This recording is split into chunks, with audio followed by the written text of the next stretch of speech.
zásoby vody v krajine tak, aby sme ich vedeli potom využívať v čase, keď nám ich je najviac treba, čiže v období sucha. Pre tento účel vznikol tento projekt, volá sa skrátkou Deepwater, je financovaný z Interreg Central Stredná Európa a realizuje ho 7 projektových partnerov. Hlavným partnerom je geologická služba v Maďarsku, v Budapešti. Partneri sú z Maďarska, Nemecka, Poľska. My sme jediný slovenský partner tohto projektu a z Chorvátska. A asociovaných partnerov máme 5, medzi už spomenutými krajinami figuruje ešte aj Taliansko a Holandsko. Projekt začal minulý rok v máji a bude ukončený až v roku 2022 v apríli. Bližšie informácie sú na web stránke, či už www alebo priamo projektovej stránke. A v podstate prečo vznikol, už ako som spomínala, teda dopady klimatickej zmeny si uvedomujeme v podstate všetci. A aby sme sa nejakým spôsobom vedeli na ňu pripraviť, čiže adaptovať, musíme prijať určité opatrenia, aby sme mohli vodu v krajine zadržať a potom v čase sucha a v čase teda vyššej potreby vody následne využiť. Čiže ide o určite také ako nadlepšenie zásob podzemných vôd s tým, že umožníme infiltráciu povrchových vôd alebo ich injektáž, alebo teda prostredníctvom vrtov do horizontov teda zvodnených vrstiev, aby potom boli dostupné na čerpanie a využitie práve počas suchých období. Pretože jedným z dôsledkov klimatickej zmeny je práve také nerovnomerné rozloženie zrážok, celkové zrážky celoročné sú približne rovnaké, ale práve nerovnomerné rozloženie zrážok. Pre nás účel bude voda, ktorá bude takýmto spôsobom získavaná, využitá v poľnohospodárstve, rôzne partnery to majú aj pre iné účely. Čiže ešte raz, princípy potom vysvetlí kolegyňa Danka Vrábliková, ktorá má prezentáciu po mne, ale jednoducho v podstate povrchové vody umožníme infiltráciu cez vrstvy, cez nenasytenú zónu do zvodnených vrstiev a potom tieto vody následne čerpať a využívať. Celá práca v rámci tohto projektu je rozdelená do takých 4 pracovných balíkov, plus samozrejme povinné balíky, čiže manažment a komunikácia, ale ja by som len veľmi krátko vás previedla tými 4 pracovnými balíkmi. V rámci toho prvého pracovného balíka vlastne sme sa snažili zosumarizovať údaje o tomto riadenom doplňaní zásob podzemných vôd. Nejde o nejaký nový prevratný objav, ako už aj teda kolegyňa potom uvedie, že je to už dlhšie známa vec, avšak zrejme treba práve v období tejto klimatickej zmeny upriamiť pozornosť na toto, aby sme boli pripravení na ďalšie dôsledky. V rámci tejto vedomostnej základne sme teda zosumarizovali určitú databázu zúčastnených strán, medzi ktorú patrí teda jednak akademický sektor, prevádzkovateľia, štátna správa, miestna samospráva, malí strední podnikatelia, verejnosť a teda ďalší. V rámci druhého pracovného balíka ideme vytvoriť takú nadnárodnú hodnotiacu metodiku pre výber lokalít, kde by bolo možné teda vlastne inštalovať tieto systémy. Čiže prvá databáza alebo prvá skupina údajov sa týka geologickej a hydrogeologickej stavby, čiže kde je možné lokalizovať tieto systémy. Druhá klimatické modely, čiže kde to bude potrebné. A tretím takým bodom je klasifikovať extrémne situácie, to sú tie, o ktorých chcem hovoriť, čiže extrémne obdobia vysokej vodnosti, takže vlastne prívalové dažde, ktoré spôsobujú povodne a tak ďalej. A oproti tomu práve suché oblasti, čiže identifikovať oblasti, kde to bude nevyhnutné. A výsledkom toho je vlastne taký nástroj, pomocou ktorého je to súbor kritérií a parametrov, pomocou ktorého je možné rozhodnúť, kde tieto systémy bolo možné v budúcnosti inštalovať. K tomu bude školenie práve to ďalšie školenie, seminár, práve ten ďalší, kde by sme vás o tomto radi informovali.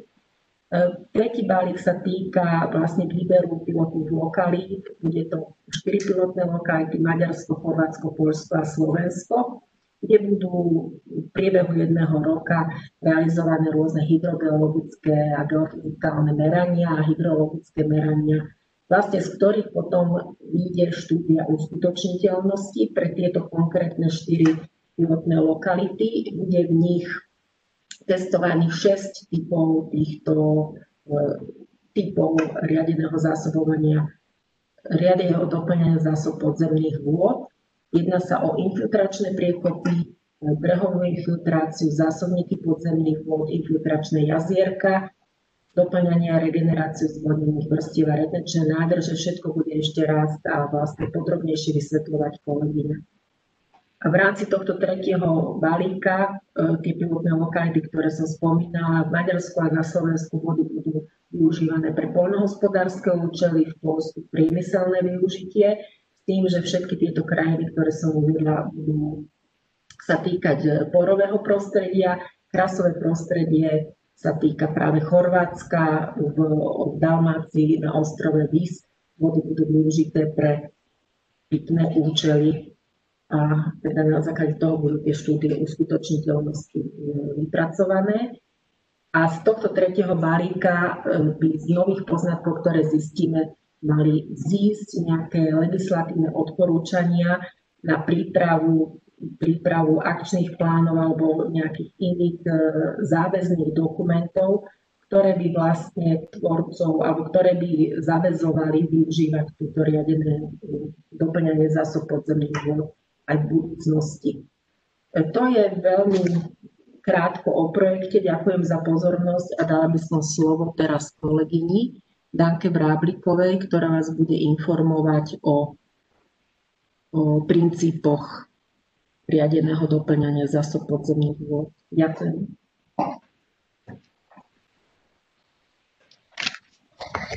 Dobrý deň prajem. Takže prešli by sme rovno na začiatok. Princípy riadeného doplňania zásob podzemných vôd. Celá táto prezentácia aj nasledujúca vychádzajú z dokumentu, ktorý bol vytvorený projektovým konzorciom, a ten dokument v podstate má poskytnúť čitateľovi stručnú predstavu o tom, čo je vlastne riadené doplňanie zásob podzemných vôd. Takže v prezentácii vám v krátkosti poviem niečo o definícii, stručnej histórii, čo je cieľom, aké typy riadeného doplňania zásob podzemných vôd máme a aký zdroj podzemných vôd potrebujeme na dotovanie týchto systémov. Takže riadené doplňanie zásob podzemných vôd, tento termín skoncipoval alebo použil prvýkrát britský hydrogeológ Gale.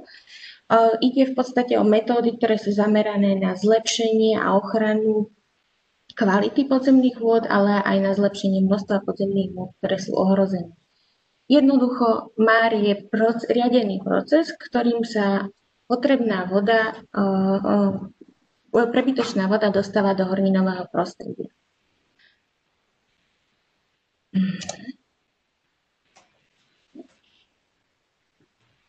V podstate za prvý príklad riadeného doplnenia zásob podzemných vôd môžeme považovať systém perforovaných zberných potrubí na odoberanie vody z brehovej filtrácie, ktorý bol použitý v Glasgowe v Anglicku už v roku 1810. Od toho obdobia sa rozšírila najbežnejšie používaná metodika, hlavne indukovaná brehová infiltrácia a metódy povrchovej plošnej infiltrácie. A s rozvojom, v podstate s priemyselným rozvojom a s ďalším vývojom sa začalo od 60. rokoch využívať aj metódy infiltračných vrtov. A čo môžete vidieť na grafe? V 19. storočí v podstate máme prevažne tú indukovanú brehovú infiltráciu. a metódu plošnej infiltrácie. Ako som spomínala, v 60. rokoch sa vyskytuje sa už aj iné metódy, ako metóda infiltračných vrtov a podobne. Ale zároveň môžeme vidieť, že aj keď vznikajú nové lokality, kde sa využíva riadené doplňanie zásob podzemných vôd, dochádza aj k zániku, či už z technických alebo ekonomických dôvodov.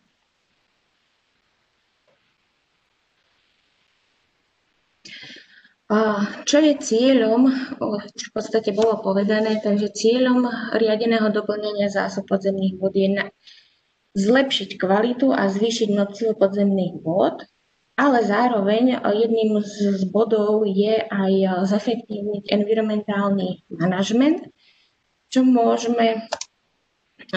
predstavuje v podstate napríklad zabráni sa odtoku vôd z prívalových zrážok, zabráni sa erózii pôdy vybudovaním týchto systémov, môže dôjsť zachovaniu environmentálnych prietokov v tokoch, alebo prispejú k zabezpečeniu hydraulickej regulácii šírenia znečisťujúcich látok.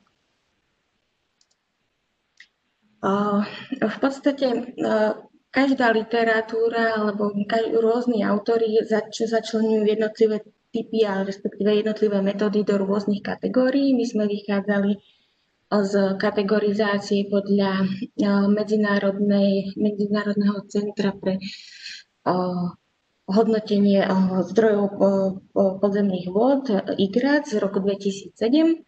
Takže vyčlenili 5 hlavných skupín, a to metódy plošnej infiltrácie, indukovanú brehovú filtráciu, doplňovanie pomocou studní, šácht a vrtu, metódy úpravy kanálov alebo zber odtoku. Následne vám ukážem jednotlivé schémy, zjednodušené schémy jednotlivých metód. Takže začneme metódami plošnej infiltrácie. Túto metódu využíva metóda s použitím infiltračného jazierka v slovenčine. Budú využívať naši chorvátsky partnery. Princíp je len jednoduchý. Vybudujú umelé jazero, ktoré budú dotovať nadbytočnou vodou, dôjde k infiltrácii tejto vody cez horninové prostredie, doplnia tým zásoby podzemných vod, zvýšia hladinu a následne v čase potreby, kedy ich budú potrebovať, ju môžu čerpať. Ďalším príkladom plošnej infiltrácie sú záplavy, kedy v čase povodní môžeme časť povodňovej vody odviezť na vybrané územie, kde bude v podstate táto voda prirodzene infiltrovať do prostredia a zvyšovať nám zásoby. Príkladom tretím sú priekopy a brázdy. Túto metodiku, hlavne čo sa týka priekop, budú využívať naši poľskí partneri v rámci svojej pilotnej štúdie, kedy budú zjednodušený princíp z hlavného toku alebo z potoku, ktorý majú v oblasti, budú odoberať povrchovú vodu a smerovať ju do čiastkových priekop, ktoré tým pádom na veľkej ploche získajú priestor na infiltráciu do prostredia. A poslednou z metód plošnej infiltrácie je nadmerné zavlažovanie, čo je v podstate na princípe ako aj povodne, len ide o to, že v čase, keď je nejaká časť poľnohospodársky využívanej krajiny zrovna nevyužívaná, tak sa môže zavlažovať a doplňať sa takýmto spôsobom podzemná voda. Nevýhodou týchto metód tejto plošnej infiltrácie je, že sú potrebné relatívne veľké plochy. Tým pádom máme veľkú otvorenú vodnú plochu, môže dôjsť k zvýšenému odparovaniu, po prípade aj k istému znečisteniu tejto vody.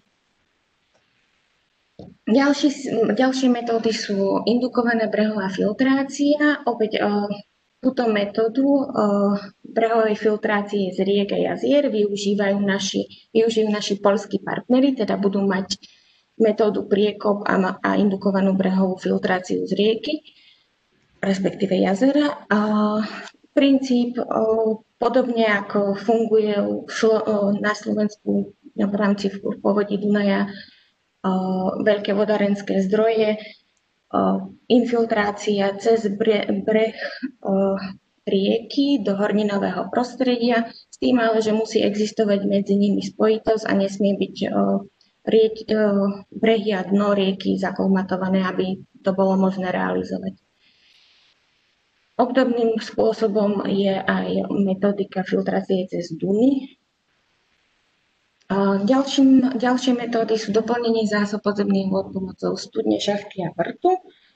V tejto skupine máme opäť metódu, ktorú budú využívať naši chorvátsky partneri, teda majú metódu umelého jazierka v kombinácii s tým, že využijú doplňovanie a regeneráciu kolektora ASR cez jeden vrt, takže do jedného vrtu budú vháňať vodu, tým pádom zvýšia hladinu podzemnej vody v čase, kedy ju nepotrebujú a následne v čase, keď ju budú znova potrebovať, si ju môžu vyčerpávať podľa potreby.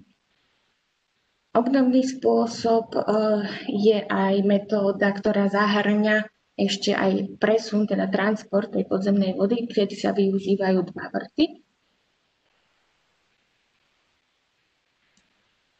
A poslednou z tejto skupiny metód je infiltrácia pomocou plytkých studní, šacht alebo jám. Je to hlavne metóda využívaná keď chceme doplniť plytšie zvodnené kolektory. A môžu sa využívať na to aj v podstate už existujúce zariadenia, čo v podstate znižuje náklady na ich realizáciu. Metódy, ktoré zahrňujú úpravu kanálov, do tejto metodiky spadáme v podstate my ako Slovensko. Máme metódu retenčných nádrží. V našom prevedení to bude skúmané v oblasti podunajskej nížiny v sústave kanálov a hatí, ktoré budeme využívať na tento účel, ale o tom správa pán profesor Šoltes neskôr ešte.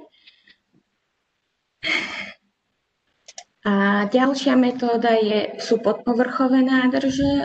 Podpovrchové nádrže to budú skúmať v podstate naši maďarskí partneri, takže chcú vybudovať v značnej miere nepriepustnú stenu, hať, ktorou vzdujú, teda zvýšia hladinu podzemnej vody. A následne ju budú môcť čerpať. Nevýhodou tohto typu je, že relatívne malé množstvo vody môžu získať a respektíve doplniť a následne vyčerpávať. Ešte ďalší príklad úpravy kanálov je použitím napríklad hrádzi v tvare L, kedy sa prehradením toku zmení rýchlosť prúdenia aj smer prúdenia, teda dôjde k dlhšej kontaktu a pomalšiemu prúdeniu a dochádza k infiltrácii cez brehy toku, ale má to svoje nevýhody v tom, že sa môžu zanášať pri povodňových stavoch tie hrádze a dochádza k sedimentácii tým, že sa zmenilo prúdenie a smer toku. Poslednou skupinou riadeného doplnenia zásoby je zber odtoku. Z tejto skupiny nemáme zastúpené žiadnu metódu. Ide o zachytávanie dažďovej vody, respektíve odtoku z dažďových vôd, či už v takomto domácom prostredí zo striech, kedy infiltrovanú vodu do podzemia si každý môže takto nadlepšiť tie zásoby, avšak pri veľkých vsakoch hrozí aj v podstate narušenie základov stavby po prípade. Ďalším sú bariéry a medze, kedy táto metodika v podstate neprináša až také veľké množstvo infiltrovanej vody, ale bráni napríklad vzniku erózii pôdy. A posledným príkladom sú priekopy, kedy sa využije v podstate existujúca štruktúra a zachytáva sa odtok zo zrážok do priekopy, ktorá je prehlbená na úroveň priepustného podložia a tým pádom sa infiltruje povrchová voda do prostredia a nadlepšujeme si zásoby. To v podstate boli v rýchlosti a vo veľmi zjednodušenej podobe jednotlivé metódy MAR. Na to, aby sme to vôbec mohli uskutočniť, okrem toho, že to potrebujeme, ale podstatná vec je, či máme zdrojovú vodu, ktorú môžeme vháňať do tohto systému. Možné zdroje sú povrchová dažďová voda, voda z prívalových zrážok, poprípade vyčistená odpadová voda alebo podzemná voda. Povrchová dažďová a podzemná voda bude využívaná v prípade nášho projektu. A v závislosti od potreby, ako už kolegyňa spomínala, že časť projektových partnerov bude skúmať využívanie tohto systému pre poľnohospodárske účely, časť pre pitné účely. Od toho závisí aj kvalita zdrojovej vody a je vždy potrebné zvážiť potom, či je potrebná ešte predúprava alebo následná doúprava alebo úprava, aby sme dosiahli požadovaný štandard kvality. Za mňa by to bolo všetko a ďalšiu časť vám odporúčam kolegyňa.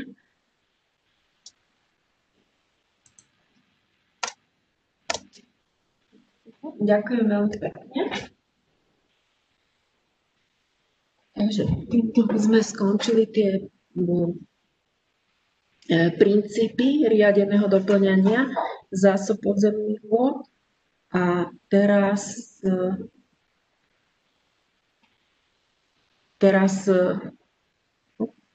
prepáčte, by sme sa vrátili, teda by sme si ukázali nejaké príklady dobrej praxe, kde sa toto využíva a vlastne sme v tom druhom bloku tejto prezentácie, teda tohto celého podujatia. V prvom rade vám poviem pár slov o faktoroch, ktoré ovplyvňujú, či je možné alebo nie je možné realizovať tieto systémy riadeného doplňania zásob podzemných vôd. Potom pár príkladov, akým spôsobom sa to rieši v Európe, alebo teda aké sú výskyty v Európe a potom pár príkladov z praktických riešení taktiež celosvetovo, pretože potom po mne príde pán profesor Šolté z stavebnej fakulty Slovenskej technickej univerzity v Bratislave vám povedať pár slov o tom, čo by sme radi robili práve na lokalite na Slovensku, čiže na lokalite, ktorá sa týka priamo všetkých nás.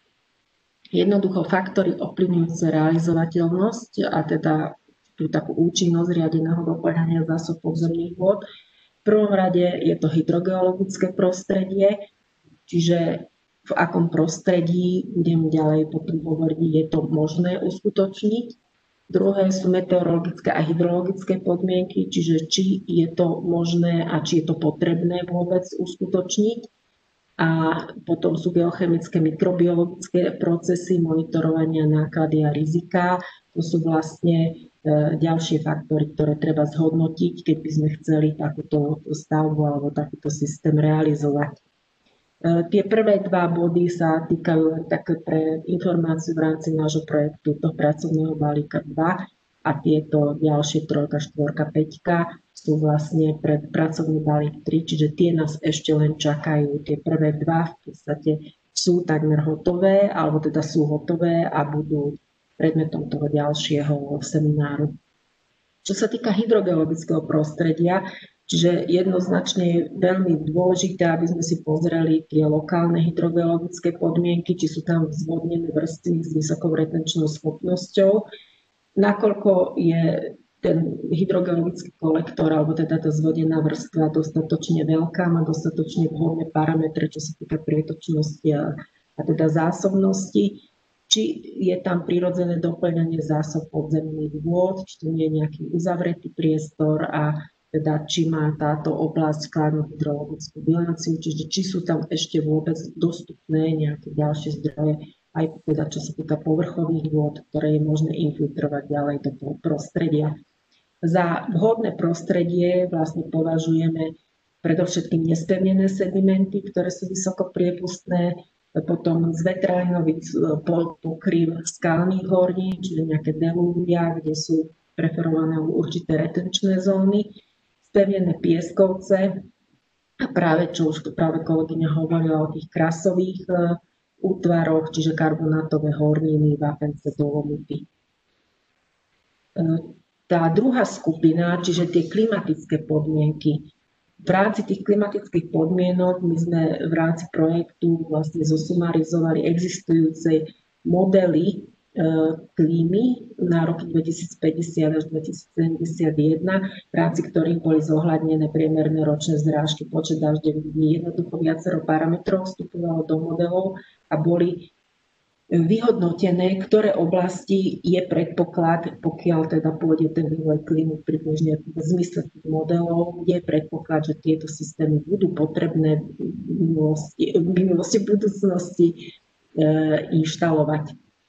Veľmi kľúčovým faktorom je hydrológia, čiže či sa tam jedná o oblasť, kde sú dostatočné zdroje, aby sa to vôbec dalo urobiť. A v rámci tohto hodnotenia musíme aj zhodnotiť samozrejme prietoky, vzdialenosť vodného zdroja, sklon terénu, viacero faktorov, ale to už bude viac menej predmetom toho toolboxu alebo teda toho nástroja, ktorý bude v ďalšom seminári. Čo sa týka kvality vôd alebo teda geochemických a mikrobiologických procesov, ako už bolo povedané, v podstate voda, infiltrujúca voda prechodom cez horninové prostredie sa čistí a teda vieme týmto procesom získavať vody, ktoré sú pre účely využitia aj pre pitné účely, aj pre poľnohospodárske účely vlastne použiteľné, pre pitné účely samozrejme po určitej drobnej úprave.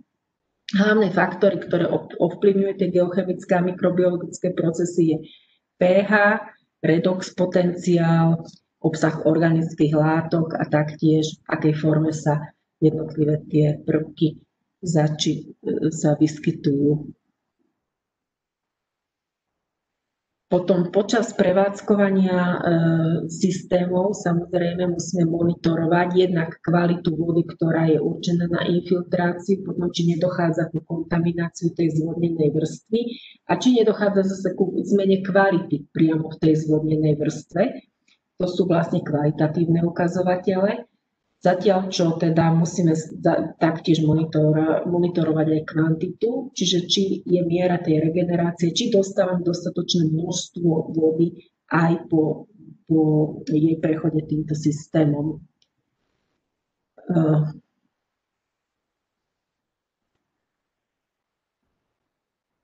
Nejde mi to posunúť.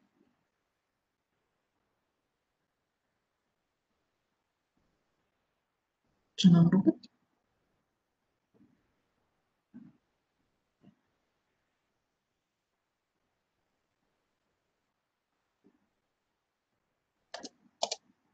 Prepáčte, neviem to posunúť.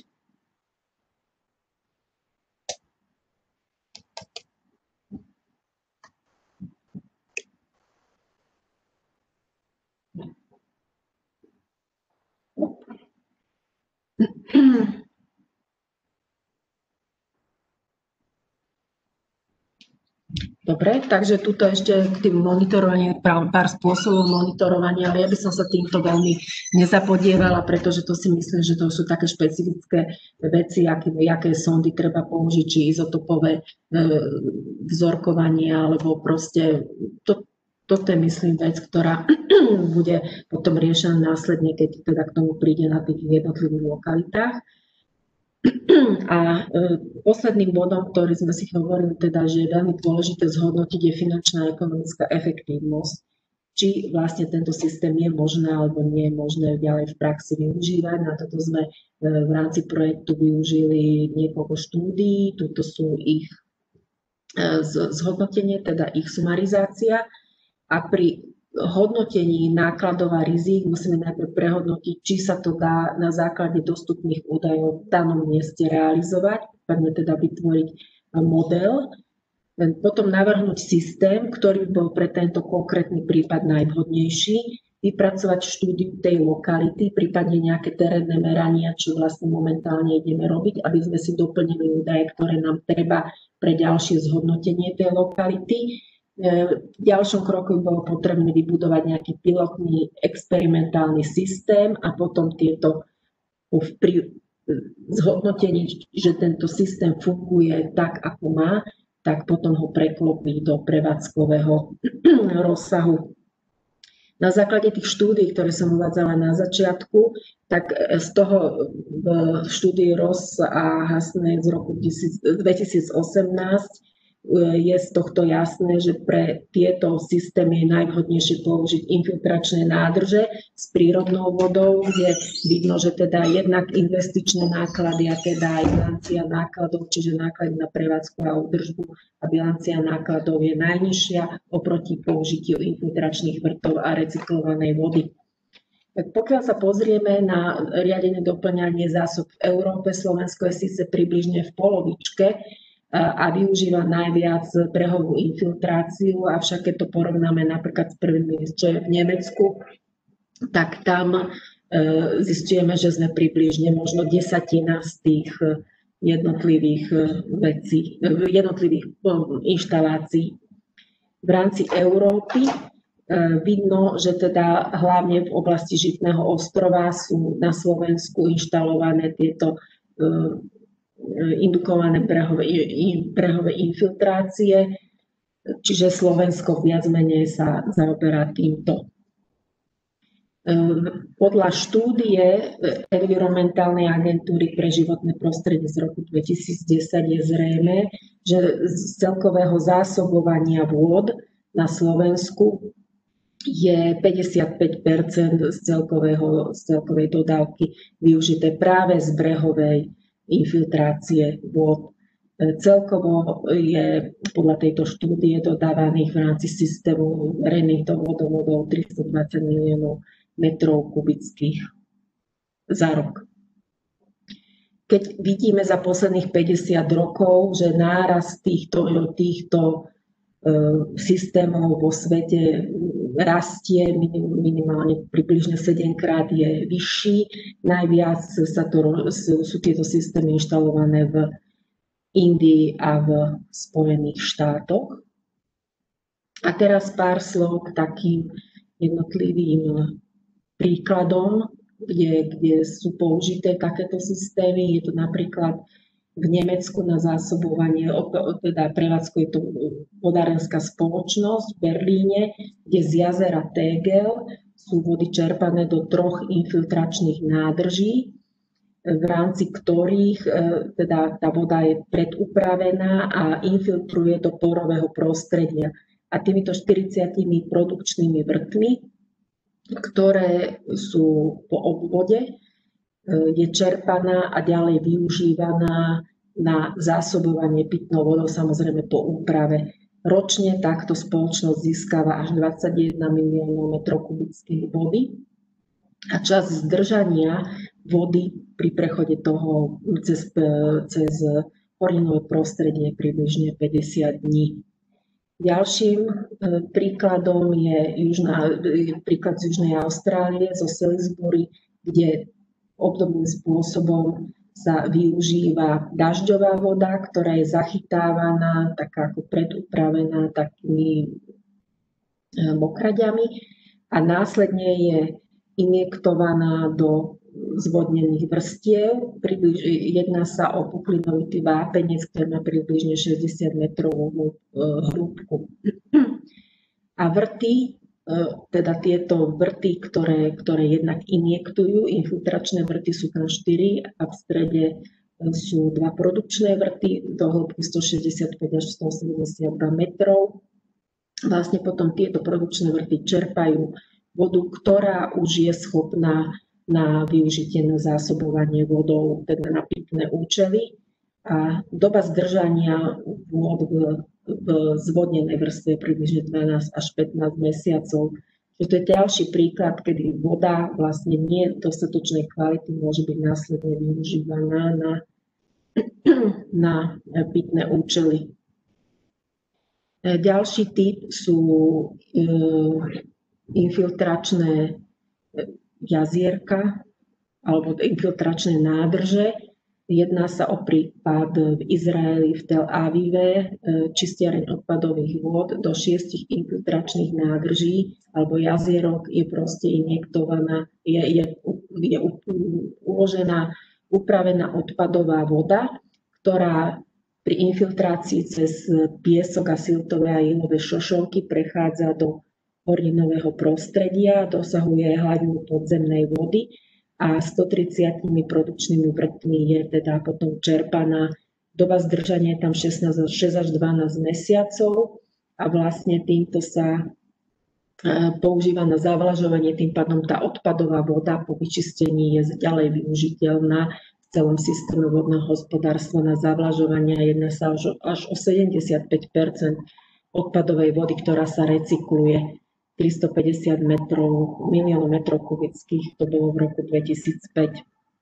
Posledným príkladom je príklad z Indie v povodí Guira a je to vlastne systém hrádzí a usadzovacích nádrží, kde zachytávajú dažďovú vodu, ktorá je teda v období dažďov prebytočná a ďalej ju využívajú potom poľnohospodársky na zavlažovanie. To je z mojej strany momentálne všetko. Ďakujem veľmi pekne a dala by som teraz slovo pánovi profesorovi Šoltésovi, že by nás uviedol do problematiky vlastne Slovenska. Nech sa páči.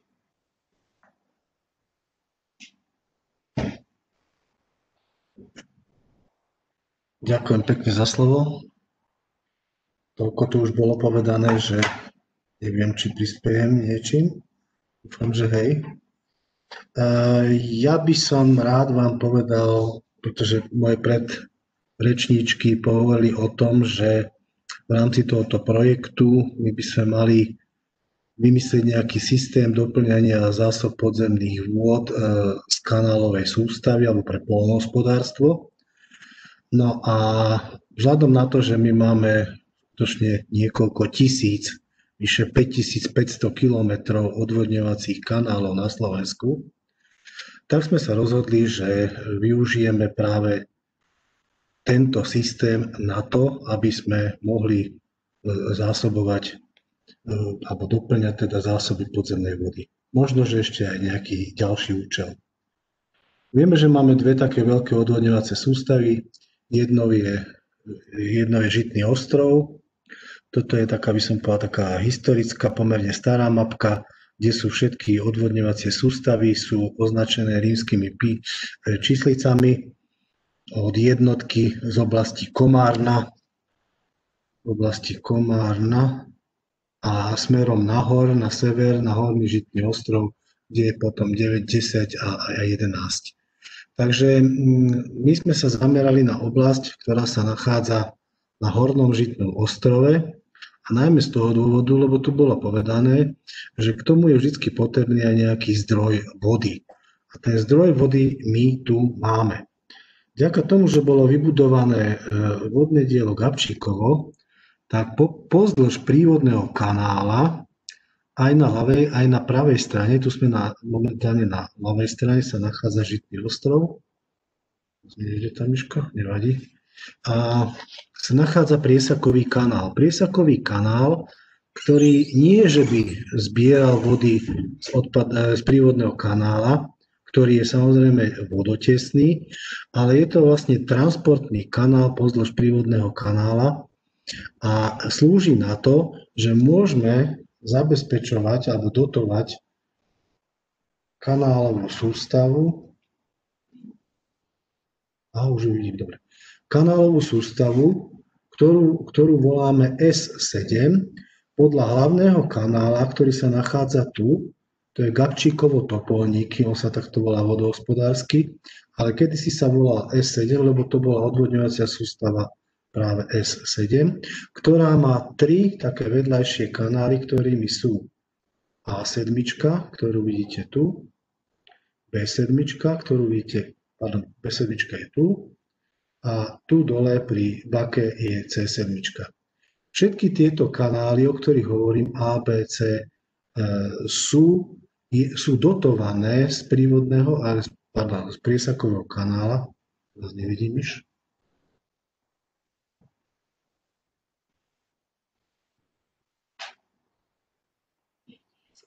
niekde je schovaná. Už ho vidím. Dobre. Cez objekty, ktoré vám o chvíľočku ukážem. Zmizla. Áno, a zároveň takisto dotovaný je aj ten hlavný odvodňovací kanál S7. Ten je dotovaný práve tu z prívodného kanála, odtiaľto tu, cez malú vodnú elektráreň a je dotovaný skutočne, už som povedal, veľkoryso, lebo tam tečie 1 až 2 kubíky vody za sekundu. A toto je pokračovanie potom kanála S7, ktorý je zaústený do Klátovského ramena a Klátovské rameno potom je vyústené do Malého Dunaja. Čiže vlastne tento odvodňovací kanál na rozdiel od odvodňovacích sústav, ktoré sa nachádzajú južnejšie na Žitom ostrove, tu nemáme žiadnu čerpaciu stanicu, proste tento kanál je gravitačne odvedený do Klátovského ramena. Prečo by bolo vhodné zavlažovať a udržovať vodu alebo zadržiavať vodu? Snáď o tom hovorí prehľadne jeden graf, ktorý nám ukazuje podiel úhrnov zrážok a evapotranspirácie počas roka za takéto obdobie, ktoré tam vidíte, 50-ročné obdobie. A vidíte, že najmä v tých letných mesiacoch skutočne tá evapotranspirácia prevláda, to znamená výpar prevláda a bolo by dobré proste dotovať plodiny a vôbec aj teda pôdny profil v danom území. Toto už je z tých našich meraní, ktoré momentálne robíme.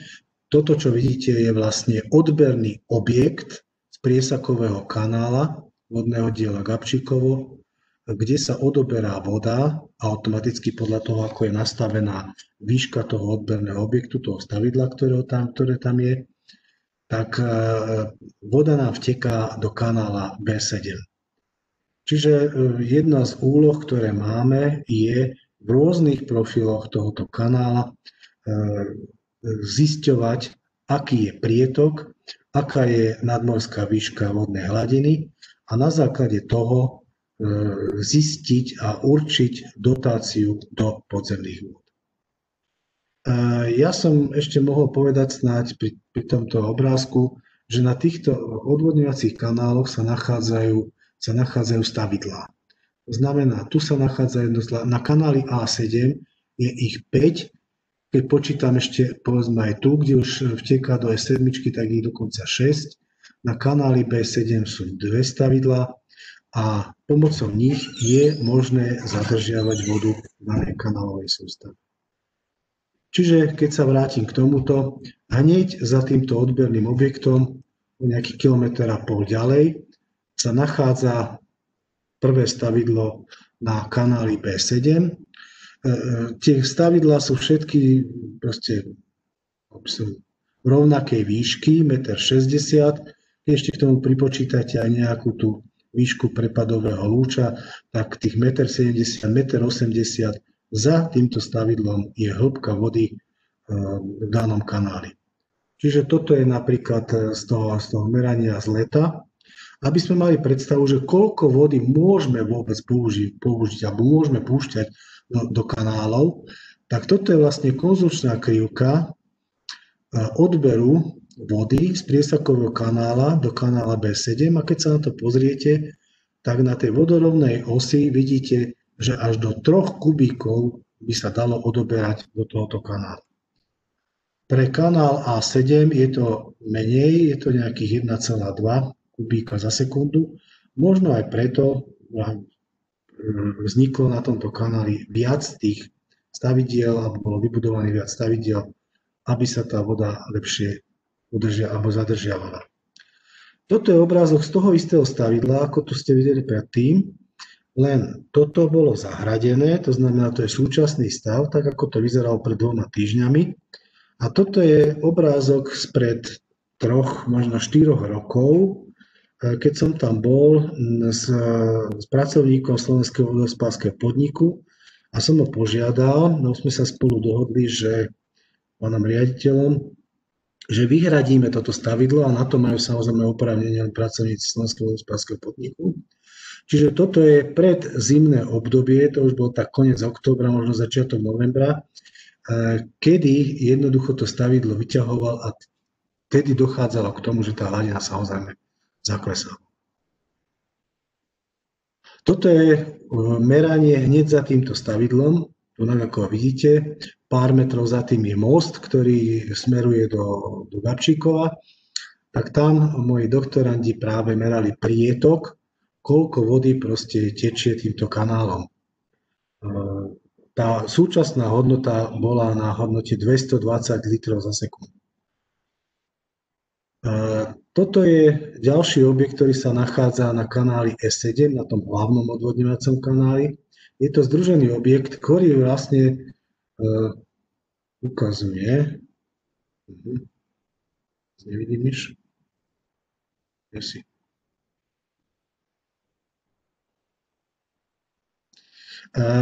je to spojenie kanála S7 a vyústenie napravo, čo vidíte, to malé stavidlo, je to dvojstavidlo, je to vyústenie kanála A7 do toho hlavného odvodňovacieho kanála S7. A toto je ďalšie stavidlo, ktoré sa nachádza v poli vedľa obce, ktorá sa volá buď Lúč na ostrove alebo Malá Lúč. A tam tiež vidíte, že tá hladina, tá hĺbka tej vody je tam skutočne taká, aká je, že menší ľudia ako som ja by sa tam určite ako museli si zaplávať. A podobne je to stavidlo v Jurovej, to je všetko na kanáli A7. A takisto aj stavidlo pri Holiciach. Čiže vidíte, že tej vody v súčasnosti v tých kanáloch je skutočne dosť. Koľko jej je, to vám o chvíľočku ukážem to množstvo, ako sme ho zatiaľ vyčíslili. Toto je vlastne pozdĺžný profil kanála A7, tak ako v skutočnosti vyzerá. A aj so všetkými stavidlami, ktoré tam sú. A vidíte, že teda nejaký objem vody sa tam zadrží. Keď si predstavíte, že by tieto stavidlá boli v tom zimnom režime, kedy sú vytiahnuté hore, tak tá hladina v tom kanáli sa hruba pohybuje na úrovni 25-30 cm. Oproti tomu tento stav je určite bohatší. Toto je kanál B7, tam ten pozdĺžný profil je ovplyvnený len dvoma stavidlami, alebo tá hladinový režim, čiže tam to nie je až také hodné, ako to je na kanáli A7. Keď sa pozriete na ten objem, tak pozrite sa, že v podstate na dvoch kanáloch, ktoré sú vedľajšie, vieme zadržať zhruba 150 000 kubíkov vody. To je objem týchto kanálov, keď sú stavidlá zahradené. Keby sme ich vytiahli, to sme ešte neskúšali, to budeme počítať, aby sme videli rozdiel. Zároveň sme skúšali aj to, že z týchto kanálov je možné aj zavlažovať. To znamená, že je tam dostatočná hĺbka a zároveň aj prietok daným kanálom, aby sa tam mohli dať mobilné čerpacie stanice alebo mobilné zavlažovače a jednoducho, aby sa tam mohlo zavlažovať. Na to však je potrebná samozrejme potrebná hĺbka. Čiže na niektorých tých miestach v súčasnosti tá hĺbka nie je dostatočná, ako napríklad v tomto priestore alebo v tomto priestore. Áno. Takéto čerpadlo, ktoré tam by sa dalo použiť, by potrebovalo tých zhruba 0,6 metra a to by sa dalo dosiahnuť povedzme výstavbou ďalších 3 stavidiel a už by sme mali povedzme ďalší väčší objem, ktorý by sme zadržali. Totiž treba si uvedomiť, že ak voda týmto kanálom pretečie, tak tečie do Klátovského ramena, tečie do Malého Dunaja a odchádza cez Váh a Dunaj do Čierneho mora. Čiže už ju máme nenávratne preč. Čiže aký objem to bude mať, keby takéto niečo bolo, tak to by sme tiež radi nejakým spôsobom kvantifikovali. No, Robili sme podobné zásahy aj na iných odvodňovacích oblastiach, ale ja myslím, že ostaneme len pri Žitnom ostrove. Dobre, takže zatiaľ áno, takže už vás nebudem ďalej napínať a ja vám ďakujem za pozornosť. Ďakujem.